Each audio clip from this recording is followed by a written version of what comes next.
নমস্কার বন্ধুরা, সবাই কেমন আছো? আশা করি তোমরা সবাই সকলে খুব ভালো আছো।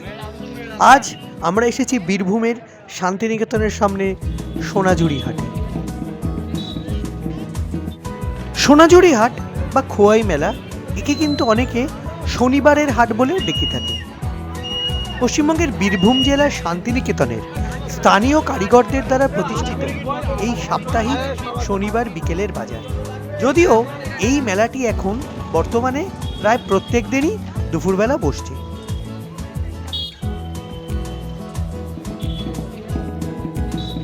বাংলায় খো শব্দের অর্থ হলো ক্ষয়। এই খোয়াই অঞ্চলটি বাতাস এবং জলের কারণে ক্রমাগত ক্ষয়ের ফলে ছোট ছোট গিরিখাতের ভৌগোলিক গঠন অনুসারে এই খোয়াই অঞ্চল গঠিত হয়েছে। এই অঞ্চলটির এক পাশে রয়েছে শ্যামবাটি খাল এবং অন্য পাশে রয়েছে ল্যাটেরাইট মাটিতে জন্মানো সোনাঝুরি গাছের বন বা জঙ্গল।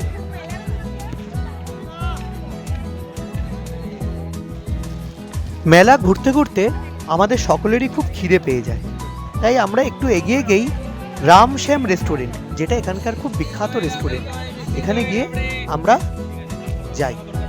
এই খাবারের যে ভেজ থালি 190 টাকা করে, বা পুরো খাবারের মেনু কিন্তু আমি এখানে দেখিয়ে দিলাম। এখানের ভেজ থালি 190 টাকা করে প্লেট, এবং এখানকার ভেজ থালি কিন্তু খুব বিখ্যাত। এখানে ভেজ থালির মধ্যে যেটা 190 টাকা করে প্লেট, শুক্তো, আলু পোস্ত এবং ডাল দারুণ করে। তার থেকে বড় কথা হচ্ছে এখানে কিন্তু কাঁসার বাটি এবং কাঁসার থালায় খেতে দেয়। একটাই সমস্যা, অনলাইন একদমই হয় না, নেট এত স্লো, তাই অনলাইনে পেমেন্ট একদমই হয় না। তোমরা যারা যাবে তারা কিন্তু ক্যাশ নিয়ে যাবে।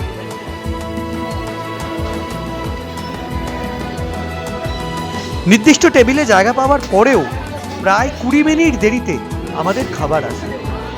সেই অপেক্ষা করতে করতে আমরা খিদের জ্বালায় প্রত্যেকেই অতিষ্ঠ হয়ে উঠেছিলাম।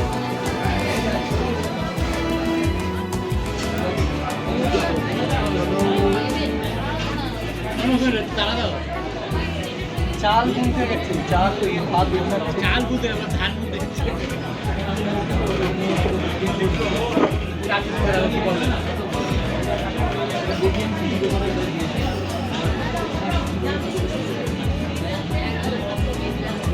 যাই হোক, অবশেষে আমরা খাবার আসলো এবং আমরা খুব তাড়াতাড়ি সেই খাবারগুলোকে খেয়েও নিলাম, এতটাই খিদে পেয়েছিল।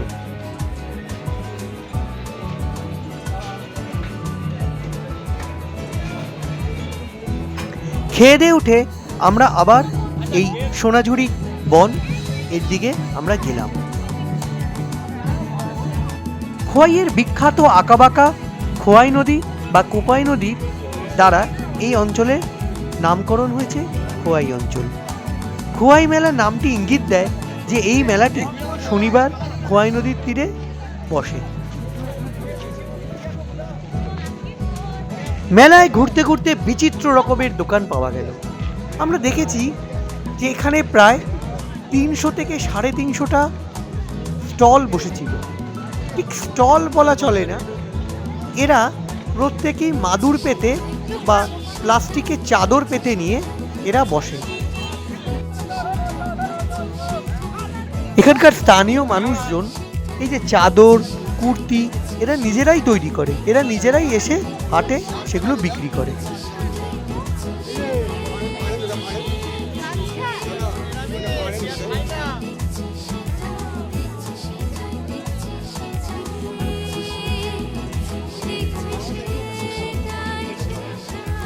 সেই দিন 25শে ডিসেম্বর হওয়ার জন্যে প্রচুর ভিড় হয়েছিল।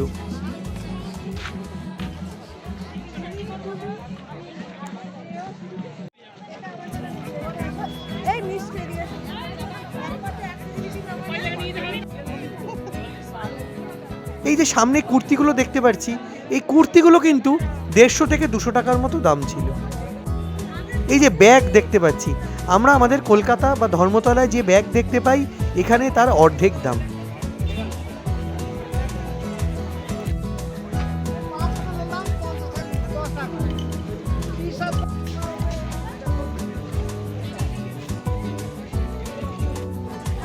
শান্তিনিকেতনে আসবো অথচ শান্তিনিকেতনের জিনিস দেখবো না, তা কখনো হয়?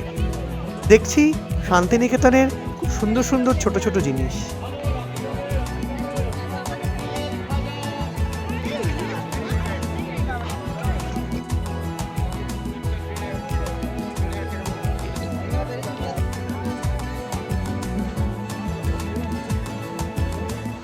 মেয়েদের হরেক রকমের কুর্তি, চাদর, ব্যাগ এবং গায়ে দেওয়ার এই যে সোনাঝুরির ম্যাক্সিমাম দোকান সকাল 10টা থেকে শুরু হয় এবং সূর্যাস্ত অবধি এই হাট চলে। এখানকার দোকানের স্টলগুলোর বৈশিষ্ট্য হলো যে একটা স্টলেও কিন্তু ঢাকনা নেই, অর্থাৎ মাথায় দেওয়ার কিছু ছাদ বা ঢাকনা নেই। এরা কিন্তু এই ছাতাগুলোই ব্যবহার করে এবং এই মেলাটি পুরোপুরিভাবে শাল, সেগুন এবং ইউক্যালিপটাস গাছ দিয়ে ঘেরা। বেশিরভাগ দোকানের মালিকানাই কিন্তু এখানে মহিলা। সবশেষে বলা যায়, আমি কিছুদিন আগে একটা ভিডিও করেছিলাম যেখানে আমি বাঁকুড়া জেলার বিকনা গ্রামে গেছিলাম। এই যে আমি এই ডোকরার কাজগুলো দেখছি, এই ডোকরার কাজগুলো শান্তিনিকেতনের এই মেলাতেও পাওয়া যায়, কিন্তু এর দাম কিন্তু অনেক বেশি। অর্থাৎ আমাদের বিকনা গ্রাম থেকে এর দাম এখানে অনেক বেশি এই ডোকরা শিল্পগুলোর কাজগুলো। বারবার পুলিশ প্রশাসন থেকে অনুরোধ করা হচ্ছিল যে এই হাট প্রাঙ্গণকে খালি করে দেওয়ার জন্য, কেন যেহেতু সেই সময় বিশ্বভারতীর মাঠে মেলা অনুষ্ঠিত হচ্ছিল, তাই বারবার বলা হচ্ছিল যে রাস্তাঘাটে প্রচুর জ্যাম থাকবে, তাই যত তাড়াতাড়ি সম্ভব এই হাট প্রাঙ্গণ খালি করে দেওয়ার জন্য। যদিও আমরা যেদিন ছিলাম 25শে ডিসেম্বর এই হাটে বা সেই সময় কিন্তু বিশ্বভারতীর মেলা হয়েছিল। পরবর্তীকালে আমাদের প্রাক্তন প্রধানমন্ত্রী শ্রী মনমোহন সিংয়ের মৃত্যুর জন্যে আমাদের এই মেলা কিন্তু বন্ধ হয়ে যায়। যদিও আমরা কিন্তু অনেক দিন বাদে এই সোনাঝুরি হাটে এসেছি এবং সবাই খুব সুন্দরভাবে আমরা সেই আনন্দটাকে উপভোগ করেছি। তোমরা সবাই যদি সোনাঝুরি হাটে যেয়ে থাকো তাহলে আমাকে কমেন্টের মাধ্যমে জানিও।